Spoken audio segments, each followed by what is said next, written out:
Cuán placentero es podernos encontrar de nuevo y sobre todo después de una semana de mucha fatiga y de mucho trabajo y encontrar un reposo, un descanso que es muy placentero y no solamente es un descanso para la parte física, sino que a la vez también es un solaz para la parte espiritual. En esta oportunidad vamos a estar hablando acerca de lo que es la misión y la mayordomía. Hemos durante toda la semana enfatizando que todo lo que nosotros tenemos se nos ha dado en préstamo, se nos ha dado en mayordomía, se nos ha dado en administración. Pero que algunas veces lo que hemos recibido no lo hemos apreciado.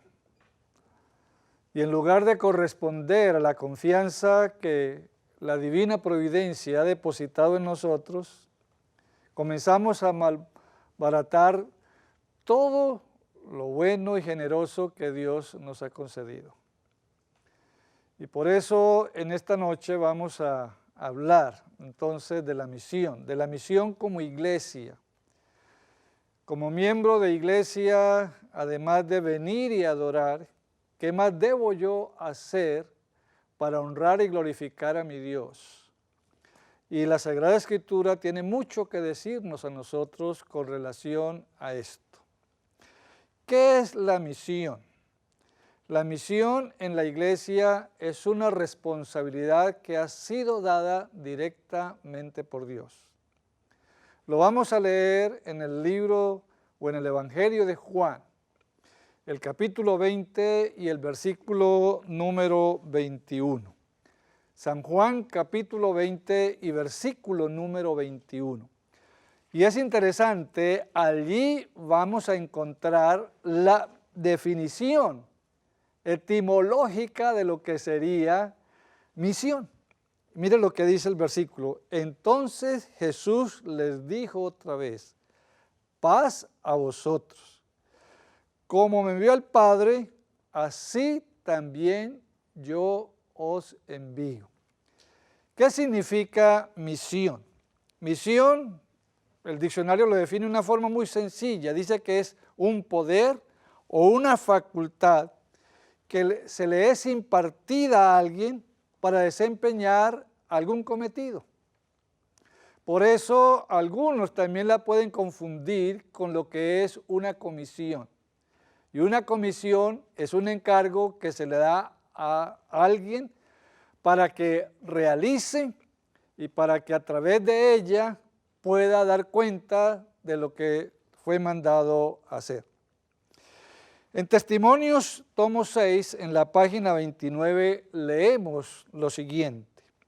La Iglesia de Cristo sobre la tierra fue organizada con propósitos misioneros. Y el Señor desea ver a la Iglesia entera ideando formas y medios por los cuales los encumbrados y los humildes, los ricos y los pobres puedan escuchar el mensaje de la verdad. Esta nota es muy diciente para nosotros como miembros de la Iglesia Adventista del Séptimo Día. Si la Divina Providencia nos ha concedido el gran privilegio de conocer a nuestro Dios a través de su divina palabra, eso nos coloca a nosotros en un grado de responsabilidad. La Iglesia de Cristo y que Él fundó, dice que fue fundada y fue organizada con propósitos misioneros. Ahora, no solamente el Señor coloca, sino que tiene un gran anhelo para aquellos que le hemos aceptado como nuestro Salvador personal. ¿Qué es lo que nos está diciendo la nota? Que si nosotros hemos recibido un beneficio al conocerle a Él, podamos entonces no ser egoístas, sino compartir con otros lo que Él nos ha concedido. ¿Y qué es lo más importante de esto? Y él dice, la misión no es para unos pocos, la misión es para toda la iglesia. Y entonces, para que no quede duda a dónde tenemos que ir o a quiénes tenemos que ir, dice, tenemos que ir a los encumbrados, a los humildes, a los pobres y a los ricos, para que ellos puedan escuchar el gran mensaje de la salvación. En la Review and Herald del 2 de agosto de 1906, también nos recomienda lo siguiente: la obra evangélica, la tarea de abrir las escrituras a otros, y a ustedes aquí ya encontramos, el Señor en la cita anterior, a través de Elena White, nos da un indicativo de que hay una misión. Y ahora aquí está complementando la idea de la misión. ¿Con qué tenemos que ir? ¿Cuál es el encargo que se nos ha dado a nosotros? La obra evangélica, la tarea de abrir las escrituras a otros, el amonestar a hombres y mujeres acerca de lo que vendrá al mundo, han de ocupar más y más tiempo de los siervos de Dios. Es una tarea que ninguno tiene que eludir, aunque algunos nos hacemos a un lado y creemos que no tenemos las habilidades o las capacidades para cumplir con el mandato divino.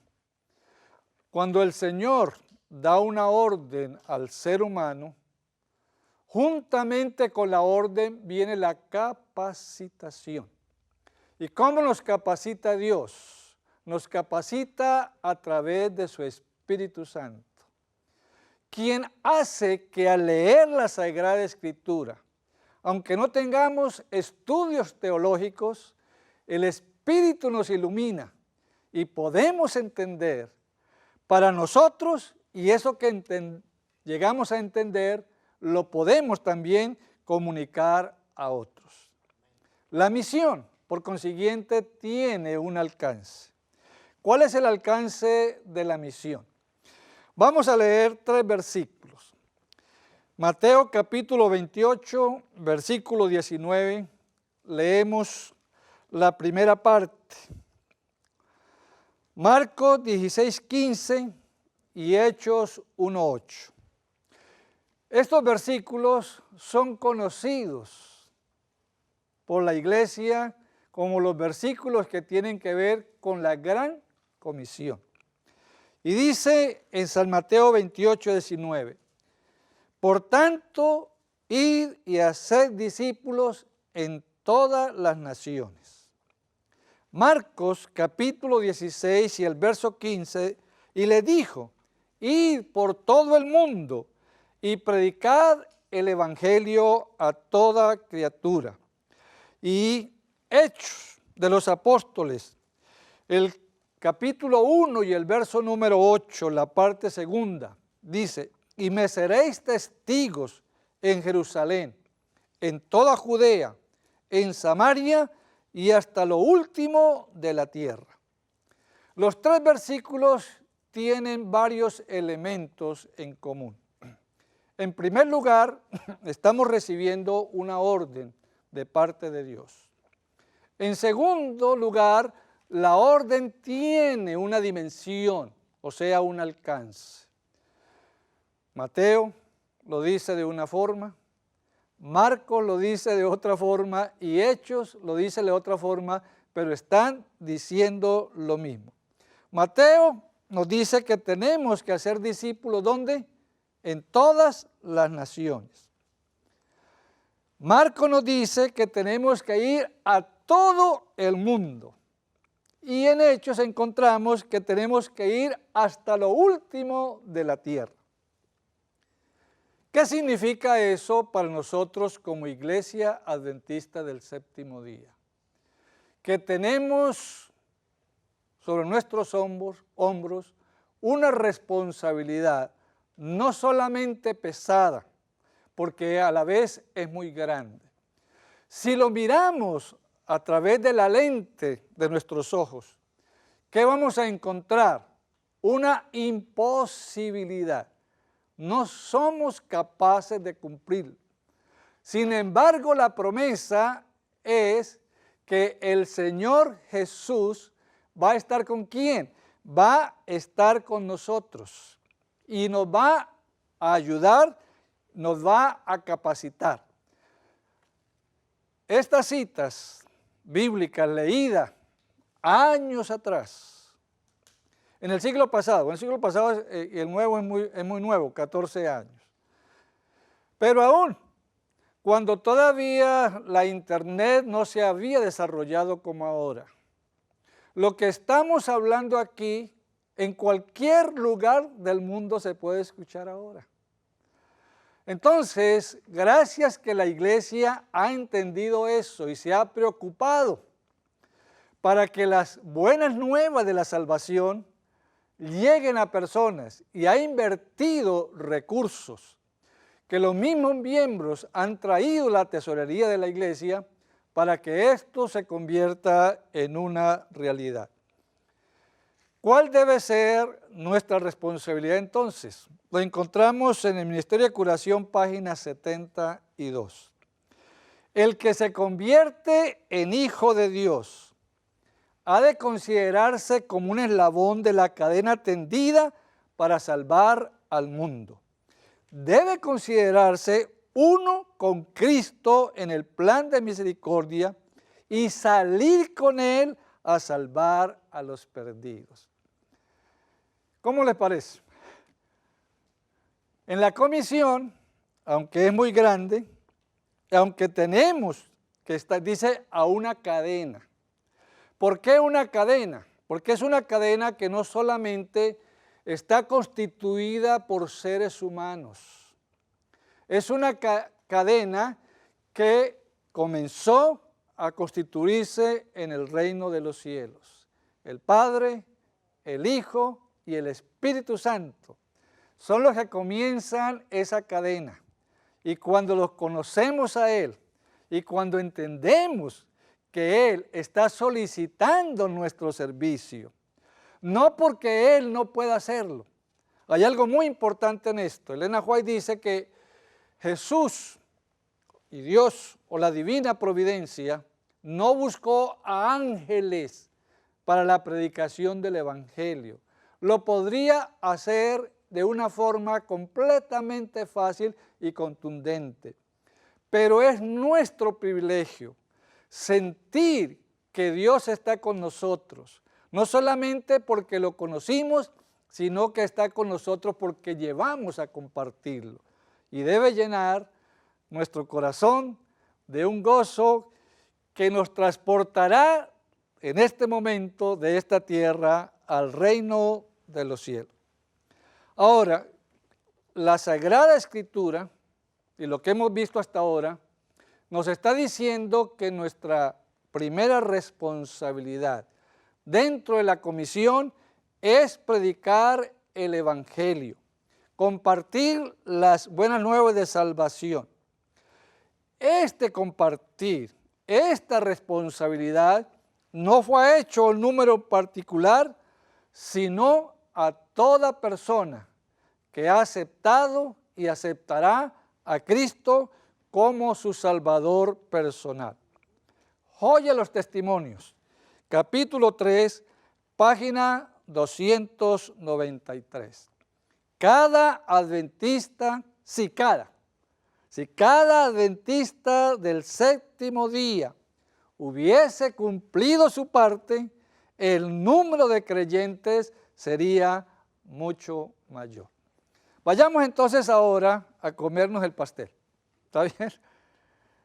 Yo creo que nos ha gustado el pastel durante la semana y vamos a quedar con ese rico sabor, porque es un pastel que ha preparado Dios para nosotros. Si nos gusta, por ejemplo, el pastel que prepara la señora Bor, ¿cuánto más el pastel que nos prepara ¿quién? Nuestro Señor Jesucristo. En ese sentido, el pastel, ¿cuál es nuestra responsabilidad? ¿Cuál es ese 10%? El hecho de no rehusar el dar a conocer a otros las gratas nuevas de la salvación. Cuando nosotros aceptamos ese desafío, entonces el Señor está haciendo su parte. Y hablamos que el Señor está haciendo su parte, ¿no? No es el hecho de que si yo no acepto, Él tampoco lo va a hacer. No, Él siempre lo hará. Él, si tiene que rendir cuentas, debe rendirse cuentas a sí mismo. Somos nosotros los que tenemos que rendirle cuentas a nuestro Dios. Y entonces, ¿qué va a suceder? No importa en la situación que nosotros nos encontremos. En algunos momentos, el compartir la grata nueva de la salvación, vamos a encontrar a gente muy amable, a gente muy abierta a la palabra de Dios. Y nos vamos a llenar de un gozo, de un contentamiento sin par. Pero también tenemos que ser prevenidos. El Señor Jesús lo advirtió. Le dijo, yo los mando a ustedes, pero mucho cuidado. Porque hay algunos que se van a hacer como ovejas y sin embargo son ¿qué? Son lobos. Tengan mucho cuidado. Él mismo lo experimentó. Los discípulos comenzaron apenas a experimentarlo, pero les hizo la advertencia, ¿cierto? Ustedes van a ir, algunas veces van a encontrar dificultades. Y les previno, dentro de esas dificultades, algunos de ustedes van a perecer, algunos de ustedes van a morir, pero no de muerte natural, sino como mártires. Pero qué lindo es leer en la Sagrada Escritura y sobre todo en el conflicto de los siglos al hablar de los mártires, cómo ellos sentían en su corazón el gozo de servir a su Señor, aunque esto le pudiera acarrear lo que era la muerte. Irá andando y llorando el que lleva la preciosa semilla. ¿Mas cómo va a venir? Con regocijo trayendo sus gavillas. Lo que hemos leído aquí en Joya de los Testimonios, en el capítulo número 3, significa que algunos en la iglesia no hemos aceptado la mayordomía de compartir el Evangelio. Porque sí, dice muy claramente, si cada adventista del séptimo día hubiese cumplido su parte, o sea, no todos hemos hecho la parte que nos corresponde. Algunos hemos hecho la parte a medias. El número de creyentes sería mucho mayor. Pablo tenía un concepto de la comisión supremamente claro, lo cual debe también ser claro en nuestra mente. En Romanos, capítulo 1 y el verso número 14. Romanos, capítulo 1 y verso número 14. Mire qué interesante el concepto que tenía Pablo acerca de la comisión y cómo él conceptúa esa comisión. A griegos y no griegos, a sabios y no sabios, ¿soy qué? Soy deudor, soy deudor. Así que dentro de la comisión, él entendía que tenía que actuar de una manera consecuente, porque había recibido un encargo de parte de Dios. Y entonces él entendió que ese encargo no era por si quería o no quería. Y cuando lo aceptó en su corazón. Y ahora, desde lo más profundo de su ser, él siente y por eso habla, yo soy un deudor. Ahora, si es un deudor, ¿sabe qué es lo más lindo de todo esto? Lo más maravilloso, que la deuda lo la ayuda a pagar ¿quién? Dios. Porque él mismo, ya leímos antes, irá con ¿quién? Irá con nosotros cuando abrimos el libro sagrado para comunicar a otros las virtudes de nuestro Dios y de nuestro Señor Jesucristo. En la carta 62 del año de 1903, nos va a decir la señora White en qué consistía el hecho de ser Pablo un deudor. Y hace la pregunta, ¿en qué sentido era Pablo deudor tanto a los judíos como a los griegos? Dice, a él le había sido dada la comisión, ojo, tal como es encomendada a cada discípulo de Cristo. Tremendo. A él le había sido dada la comisión, tal como es encomendada a cada discípulo de Cristo. ¿Cómo sentimos nosotros como adventistas hoy? ¿Sentimos que somos deudores? A lo mejor si no sentimos que somos deudores, más bien reclamamos que nos deben a nosotros. Y en ese concepto, entonces, como que nos escudamos para no salir a cumplir con la parte que nos corresponde. Testimonios, tomo 4, página 53. El salvar almas debe ser la obra de todos los que profesan a Cristo. ¿El qué? El salvar almas debe ser la obra de todos los que profesan a Cristo. Tenemos que entender eso del salvar almas. No es que yo salvo almas. No es que Dios me daba esa facultad. La facultad sigue estando en Él. Es el único. Pero el salvar almas es una obra de todos. Significa que aceptamos el desafío de parte de Dios y le llevamos a Él las personas. A veces en la iglesia, cuando hacemos la obra misionera y hay un bautismo, como el producto directo de esa obra de misionera, hacemos ínfulas dentro de nosotros mismos. Y entonces decimos, yo me gané tantas personas, yo me gané tantas almas. No, nosotros no hemos ganado nada. Yo mismo he sido ganado, yo fui ganado. Solamente lo que estoy haciendo es compartir. Y en eso significa, en ese compartir significa que estamos en un proceso de ayudar en la salvación de las almas. Somos deudores al mundo. ¿A quién somos deudores? Al mundo, lo que decía Pablo. Cuando él hablaba de judíos, era el pueblo, y cuando hablaba de griegos, hablaba del gentil, o sea, del resto de ¿qué? El resto de personas. Somos deudores al mundo de la gracia que Dios nos concedió, de la luz que ha brillado sobre nosotros y de la hermosura y el poder que hemos descubierto en la verdad. La verdad no es para tenerla escondida. Nosotros tenemos que dejar de ser egoístas con la verdad. Si yo he recibido un beneficio, debo ser consecuente, que ese beneficio también debe servirle a quién, debe servirle a los demás. Debemos ser colaboradores con Dios. Esto está en la Review and Herald, del 1 de marzo de 1887. Debemos ser colaboradores de Dios, pues Él no terminará su obra sin los instrumentos humanos. Ahora sí la responsabilidad se nos vuelve más pesada. Si yo les preguntara a ustedes ¿cuántos de ustedes desearían que si no hoy, por lo menos mañana viniera Jesús?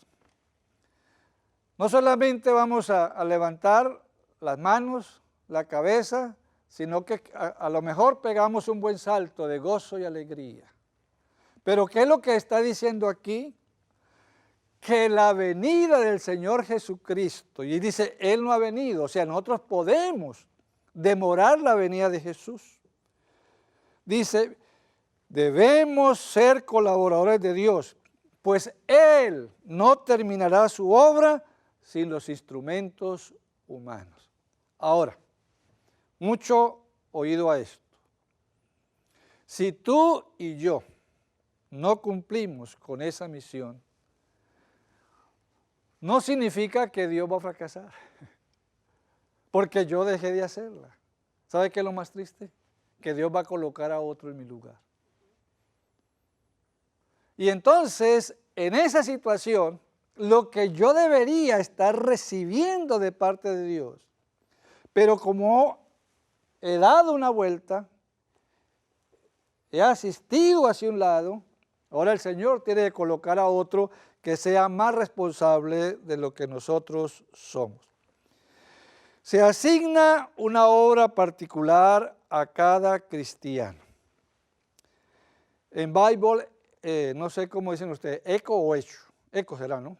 Bible eco, se escribe hecho. Bible eco. Bible eco del 10 de junio de 1901. Dios exige. Ahora, cuando se habla que Dios exige, no es si nosotros tenemos que preguntarle a Él. No es si nosotros queremos o no queremos. Las exigencias de Dios son para nosotros ley. ¿Y qué significa eso? Si son ley y no la cumplimos, ¿vamos a sufrir qué? Vamos a sufrir consecuencias. Dios exige que cada uno sea un obrero en su viña. Has de aceptar la obra que ha sido puesta a tu cargo y has de realizarla fielmente.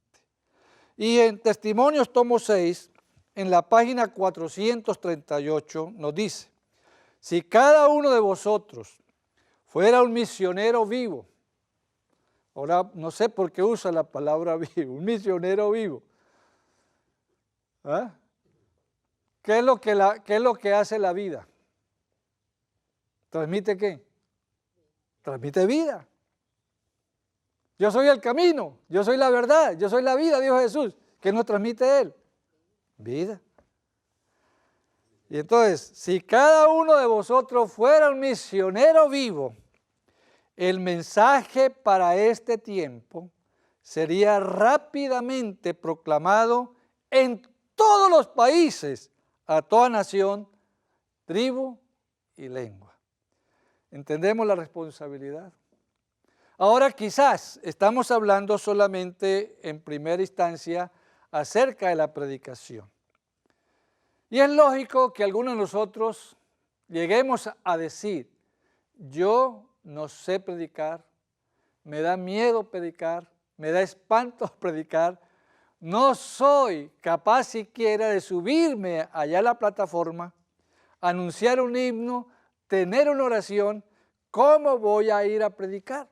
Ahora, eso no nos da excusa a nosotros, porque no solo el compartir las gratas nuevas de la salvación está a través de la predicación.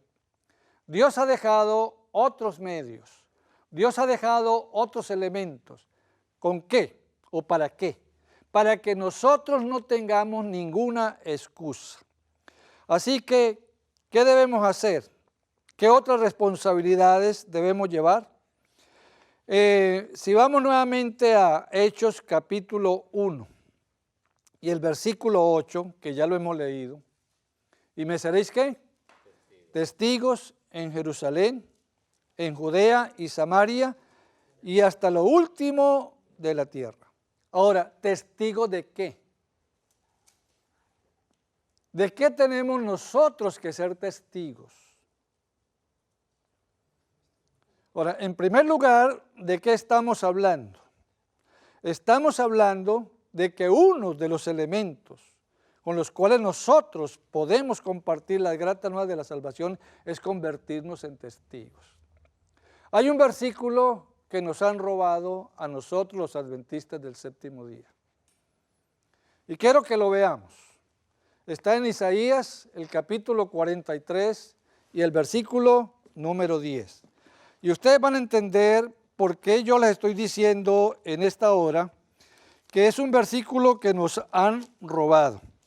Porque es un versículo que se debe aplicar en toda su intensidad a nosotros como adventistas del séptimo día. Y leemos así: vosotros sois mis testigos, dice Jehová, y mi siervo que yo escogí, para que me conozcáis y creáis y entendáis que yo mismo soy. Antes de mí no fue formado Dios, ni lo será después de mí. ¿Quiénes nos robaron este versículo a nosotros? los testigos de Jehová. Ese es el versículo que para ellos le dio el título de testigos de Jehová. Pero es el versículo que debemos tomar nosotros. Yo soy un adventista del séptimo día y como adventista del séptimo día he decidido por bondad de Dios ser un testigo de Él, donde quiera que me encuentre y en las circunstancias por las cuales tenga que pasar. ¿Somos testigos de qué? De las bendiciones que hemos recibido al aceptar a Cristo como mi, y aquí no hay egoísmo, aceptar a Cristo como mi Salvador personal. Ahora, ¿qué significa esto? Hay tantas experiencias. Voy a contar una experiencia. Una experiencia que aconteció con este servidor. Tenía casi como un año, yo creo un año o año larguito de haber entrado en las filas del ministerio pastoral. Trabajaba en una ciudad en la costa atlántica. Un día, un pastor de otra iglesia que estaba como a 3 horas en carro, ahora se hace menos porque era sin pavimentar en ese tiempo, vino y habló con este servidor y me dijo, mire, un señor vino y me hizo una invitación para ir a tal lugar. Y yo fui. Y es gente que ya observa el sábado, dice. Pero no son adventistas y ya observa el sábado. ¿Quisiera usted ir allá? Y entonces yo le dije, bueno, no tengo problema. Era más cerca para él.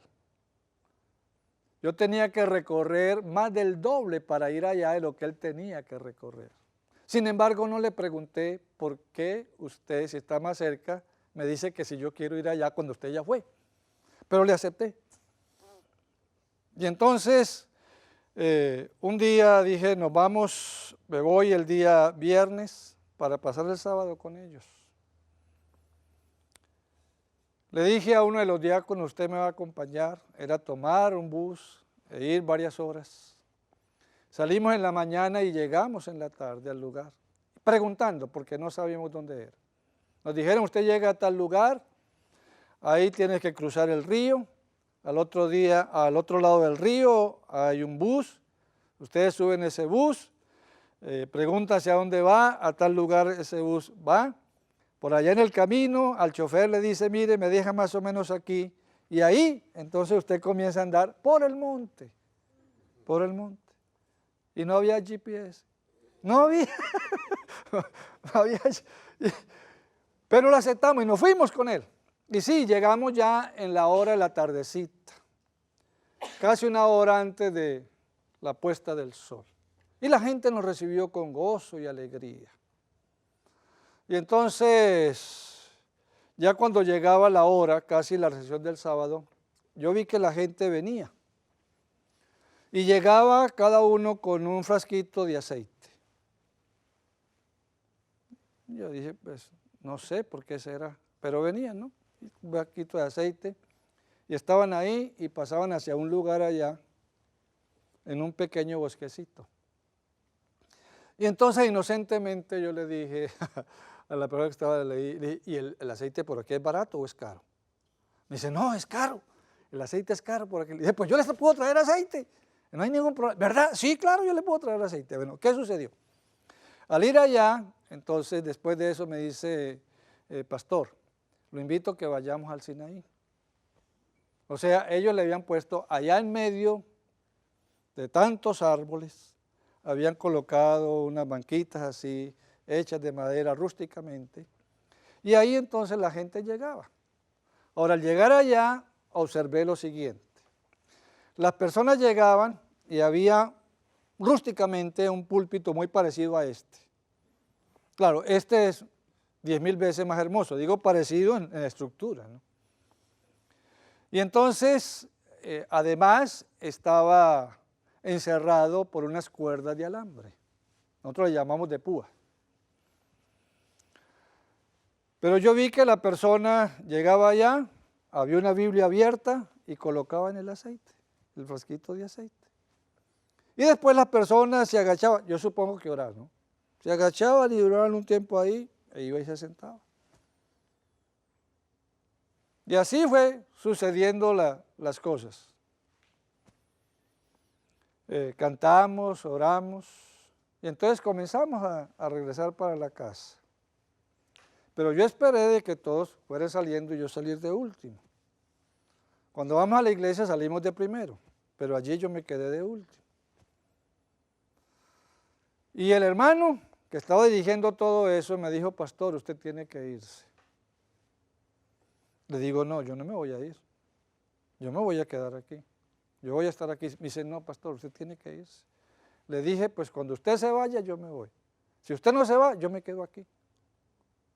No, pastor, y me insistió. Cuando él vio que no podía conmigo, entonces, ¿qué hizo? Fue allá, delante del púlpito, casi como un motivo de oración. No se persinó ni nada de eso, pero reverencialmente. Y ahí duró un rato agachado. Y cuando de pronto volvió, yo creo que en sí, pegó un grito. Que si yo no estoy bien sentado, me hubiera caído. Y me dice, pastor. Le digo, ¿qué pasó? ¿Lo oyó? Le dije, no, hermano, yo no he oído nada. ¿Cómo que no lo oyó? El ángel, ¿usted no se dio cuenta que el ángel vino a bendecir los aceites? ¿Usted no se dio cuenta de eso? Le digo, no, hermano, dejemos de tonterías. Aquí no hay nada de eso ha concedido. Bueno, no pudo, regresamos y la gente estaba a la expectativa. Todos estaban ahí esperándonos así. Y era un grupo como de 60 personas, todos esperándonos así. Y entonces uno le preguntó, ¿y qué pasó? Me dijo, él no creyó. Él no creyó. Esa noche comenzamos, les tuve un culto, comenzamos a cantar, ellos comenzaron a cantar cantos, pero con una música muy distorsionada. Y yo le dije, y yo no sé cantar. Y yo le dije, mire, ese mismo himno lo vamos a cantar, pero póngame cuidado cómo yo lo voy a cantar. No sé si ellos escucharon a la gente cantando por mí o qué, porque yo no sé cantar, le digo con toda honradez. Entonces le dije, vamos a cantar los himnos así, de esa situación, de esta manera lo vamos a hacer. Después de eso el culto pasó, el otro sábado en la mañana. Para no alargar mucho la historia, era un hermano que él les había metido, que fue él un exadventista. Les había metido a todos los demás que él había recibido dos cosas, el don de lenguas y el don de sanidad. Y a todos los tenía amarrados. Lo que él decía para ellos era como palabra de quién, palabra de Dios.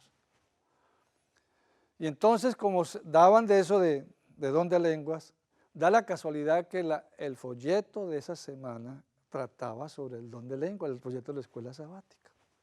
Entonces yo les tuve la lección. Y yo esperaba que en algún momento, y hasta ahí, ninguna manifestación de don de lenguas ni nada. Entonces dije, bueno, vamos a tener la oración final. Y le pidió a una hermana, tenga la bondad y ora usted. Y la hermana comenzó a orar y yo dije, la hermana va a comenzar a orar toda trabada, ¿qué? No entendí. No, bien, y todo. Digo, no, pero entonces la gente habla bobadas de esta gente. Cuando de pronto, sin pensarlo más ni menos, el hombre metió la cucharada con toda la jeringonza de lo que dicen que es el don de lenguas. Entonces, para que ellos se dieran cuenta que yo no participaba de eso, yo me salí. ¿Qué hacer después de todo eso? Y aquí la única forma es hablar persona a persona. Y me agarré toda la tarde a visitar a la gente. Y entonces yo iba y les decía, mire, esto no puede ser así. Ah, no, nosotros sí creemos en eso. ¿Por qué él ha hecho sanidad? ¿Por qué él ha hecho cosas? Nosotros sí creemos en eso. No. Ahora, ¿cuál es el problema? Que la mayoría de toda la gente eran familiares entre sí. Entonces yo le dije, así no podemos hacer nada. Yo estoy aquí completamente perdidos. Al otro día yo regresé nuevamente para la casa y salimos ya en un camión de carga, no de pasajeros, en algunos contextos. Y entonces yo había llevado un librito que había salido que llamaba La Glosolalia, el don de lenguas. Le dije, hermano, le regalo este libro. Tenga la bondad y lo lee. Y además quiero decirle algo, hermano. Le digo, mire, la gente le sigue a usted. Si esa gente se pierde, usted será el responsable de toda esa gente. Nos despedimos en la ciudad, ¿cuándo vuelve? Le dijo, no, yo vuelvo en cualquier momento, yo puedo volver. Sí, y demoré un tiempo y de pronto me encontré con él. Y dijo, ¿qué pastor que estamos esperando? Le dije, espéreme tal sábado, yo voy con ellos. Cuando llegué allá, la situación había cambiado ya. Que yo les dije, mire, sálganse de eso que ustedes le llaman el Sinaí. Acuérdense que en el Sinaí hubo idolatría. Eso es lo que ustedes están haciendo aquí. Le dije, ustedes le pusieron el nombre exacto al Sinaí, pero no debe llamarse así. Le dice, ¿por qué ustedes no hacen aunque sea una pequeña enramada, decimos nosotros, y cantar? Y ahora ahí cuando llegué, me dijo, pastor, le tengo una sorpresa. Ya tenemos una iglesia y vamos a cantar. Y de aposta, como decimos nosotros, le dije, hermano, tenga la bondad y ora.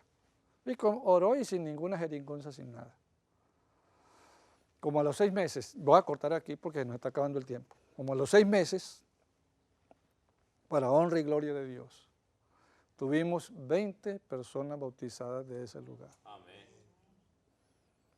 Tú y yo hemos sido llamados a ser ¿qué? A ser testigos de las bendiciones que Dios ha colocado en cada uno de nosotros. Ser testigo es una prueba irrefutable, hermanos. No existe un argumento en contra de un auténtico testimonio. Por eso nosotros tenemos que vivir de acuerdo al Evangelio. Las personas creen con más facilidad en lo que ven que en lo que nosotros les decimos. Y sobre todo, las personas están buscando experiencias de victoria para la solución de sus problemas. Usted no puede predicar, pero usted es capaz de contar su testimonio. Estoy seguro que sí. Y decirle, mire, yo así era antes de encontrarme con Cristo. Tuve un encuentro con Cristo. Él transformó mi vida. Y ahora soy de esta naturaleza. Tú también puedes experimentar lo mismo. ¿Cuánto tiempo duró eso? Pero eso tiene una convicción mucho mayor. El testimonio no lo puede refutar absolutamente ninguno, porque es la experiencia personal.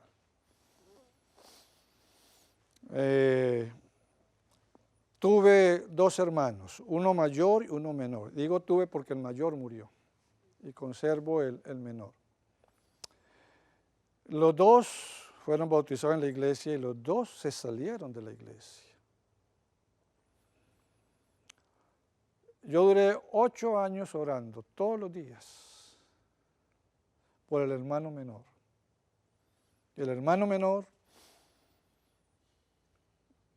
aunque era profesor en un pueblo pequeño donde no hay nada que hacer sino empinar el codo, él se había salido completamente de la iglesia. Pero el Señor escucha la oración. Y él volvió.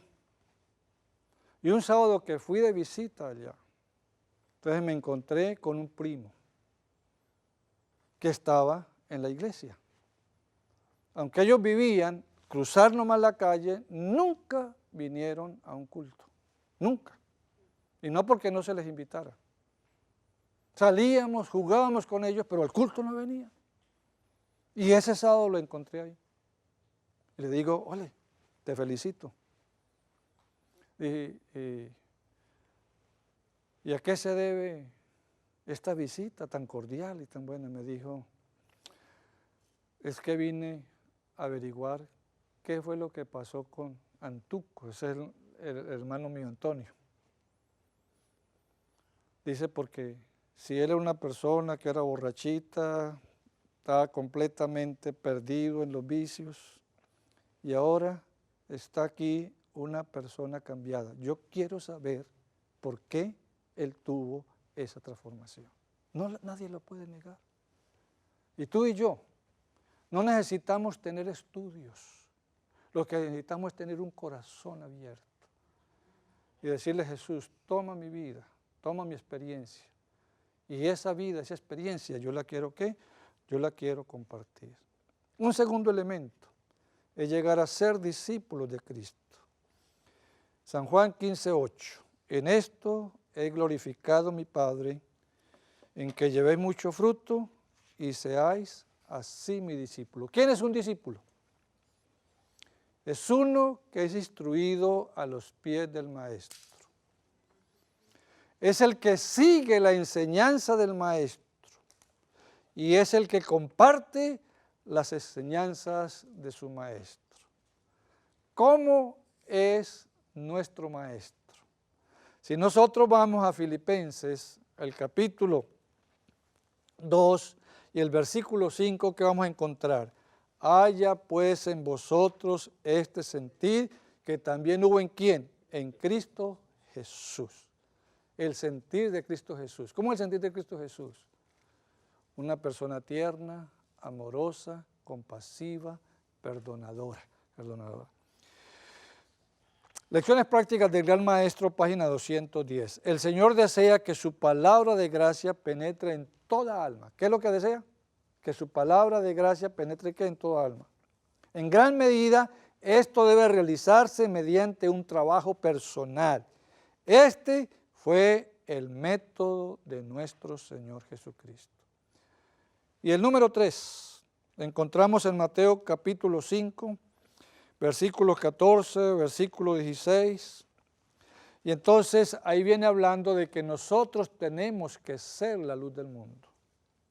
Ahora, ¿cómo llegamos nosotros a ser la luz del mundo? San Juan capítulo 8 y el versículo 12, ¿qué dice? Jesús dice, yo soy la luz de ¿qué? Yo soy la luz del mundo. Así es cuando se nos está pidiendo a nosotros que seamos la luz del mundo, lo que se nos está pidiendo es que nos unamos ¿a quién? Nos unamos a la luz, que es la verdadera ¿qué? Que es la verdadera luz. ¿Qué sucede con la luz? Si nosotros entramos a algún lugar y está oscuro, usted no ve absolutamente nada, quizás entra así palpando para no caerse, pero prenden la luz, ¿qué sucede? La luz trae la atención de todos los objetos que están a su alrededor. ¿Qué significa eso?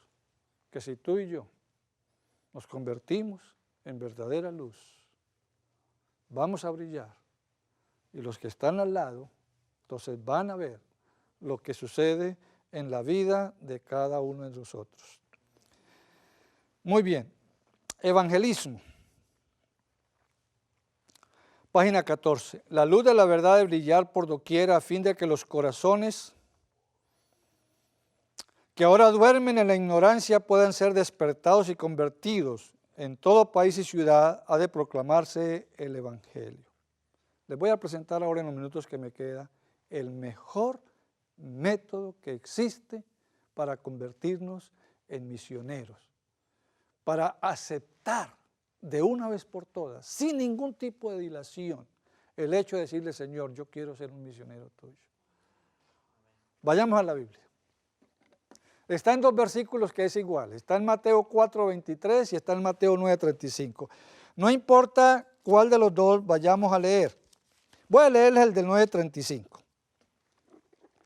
Y dice así, recorría Jesús todas las ciudades y aldeas, enseñando en la sinagoga de ellos y predicando el evangelio del reino y sanando toda enfermedad y toda dolencia en el pueblo. Quiero llamar un poquito la atención, porque el método de Jesús tiene que ver con la persona integral.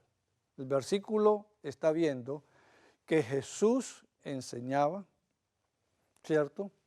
Que Jesús predicaba y que Jesús sanaba. Eso tiene que ver con la parte física, con la parte mental ¿Y con la parte qué? Y con la parte espiritual. Vamos a leer de Ministerio de Curación, la página 102. Solo, ojo, solo el método de Cristo será el que hará éxito para llegar a la gente. ¿Cuál? El método de Cristo. ¿Cómo es el método de Cristo? El Salvador trataba con los hombres como quien deseaba hacerles bien. Le mostraba simpatía, atendía sus necesidades y se ganaba su confianza. Entonces les decía, seguidme. Yo lo tengo dividido en 5 partes, el método de Cristo. Se mezclaba con la gente, deseaba hacerles bien, le mostraba simpatía, ganaba su confianza y decía, seguidme. Seamos sinceros. ¿Por dónde hemos comenzado nosotros el método de Cristo? ¿Por el 1 o por el 5? El 1 dice, se mezclaba con la gente, el 2 deseaba hacerles bien, le mostraba simpatía, 4 ganaba su confianza y el último decía, seguidme. Lamentablemente, la gran preocupación de la mayoría de nosotros como miembros de la Iglesia Adventista y algunos dirigentes, nos hemos preocupado más por el seguidme. O sea, estamos trabajando el método de Cristo a la inversa. ¿Qué sucede con el método de Cristo? Quizás es un poco más demorado lo que está haciendo la iglesia ahorita para ganar almas. Pero una vez que nosotros pongamos en funcionamiento el método de Cristo, usted y yo no podemos cuantificar lo que el Señor tiene para darnos en almas. No lo podemos cuantificar. Entonces nos hemos contentado en cada año que bautizamos 1000, que bautizamos 2000, que bautizamos tanto. Y cada uno da su informe. No, eso no tiene medida. ¿Será que la iglesia tiene los elementos para hacerle frente al método de Cristo? Dice Jesús se mezclaba con la gente. ¿Con qué tipo de gente se mezcló Jesús? Prostitutas, pecadores, publicanos, o sea, la palabra publicano lo más cercano es ladrón. Ladrones, despreciados, atendía a los más pobres, a los más humildes. Se mezclaba en la casa, se mezclaba afuera. Somos llamados a mezclarnos con la gente. No significa que el mezclarnos es que vamos a dejar nuestros principios para estar con ellos. Es lo contrario, es demostrarles que nuestros principios son superiores a los de ellos y entonces que ellos se animen de estar con quién, de estar con nosotros. Deseaba hacerles bien. Señor, tenemos aquí a un cojo. Señor, tenemos a uno con una mano seca. Señor, tenemos un paralítico. Señor, tenemos un muerto. ¿Qué vamos a hacer? El Señor le decía, bueno, ese problema es suyo, ¿cierto? Yo tengo problema en eso. Yo causé eso. Para que ustedes vengan a mí a pedirle que yo les ayude. No, el Señor no habló de esa manera. El Señor sentía simpatía, cariño, amor por la gente. Mostrarle simpatía. ¿Qué programas podemos tener en la iglesia para mostrar todo eso? Tenemos muchos programas. Dejar de fumar, un programa parecido a Alcohólicos Anónimos, programa ya también de los que usan drogas, programas para los obesos, programas para los que ya parecen un espejo porque uno los ve de lado a lado porque ya no tienen carne ni tienen nada, pero son personas que están sufriendo. Todo eso lo tiene, control del peso, control de las diferentes cosas. La iglesia tiene todos esos elementos. Y el Señor dice, pongamos eso en obra. Y una vez que la gente entienda que nosotros estamos por ellos, los queremos a ellos, no para estar en una organización, en una iglesia, sino porque les amamos, ellos van a venir ¿a dónde? Van a venir a la iglesia. ¿Qué seguridad tenemos nosotros para cumplir la misión? ¿Qué dice Mateo 28, 18? Ustedes lo conocen muy bien. Mateo capítulo 28 y el versículo 18. Esto es muy importante. 28, 18. Dice así.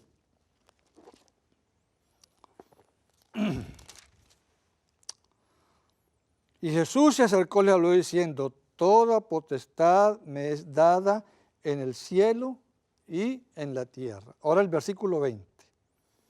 Enseñándolos que guarden todas las cosas que os he mandado, y aquí que yo estoy con vosotros todos los días hasta el fin del mundo. Dos cosas podemos pensar aquí. Aquí yo estoy con vosotros.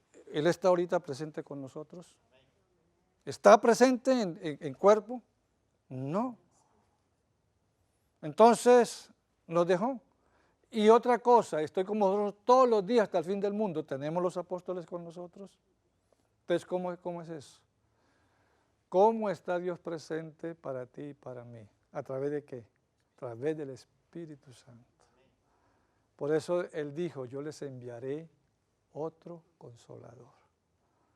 Pregunta final. ¿Estamos dispuestos de aceptar ser misioneros para Cristo? Ahora, ser misioneros para Cristo ya vimos que la influencia es lo más importante. Más que un estudio bíblico. Una influencia puede ganar más que un estudio bíblico. Si tú y yo nos proponemos vivir nuestra vida cristiana atendiendo la voluntad divina, las directivas divinas, tú y yo nos convertiremos desde ahora y para siempre en un misionero exitoso que dará honra y gloria a Dios, y que Dios entonces nos recompensará diciendo, bien, buen siervo y fiel, sobre poco has sido fiel, sobre mucho te pondré, entra en el gozo de tu Señor. Señor les bendiga.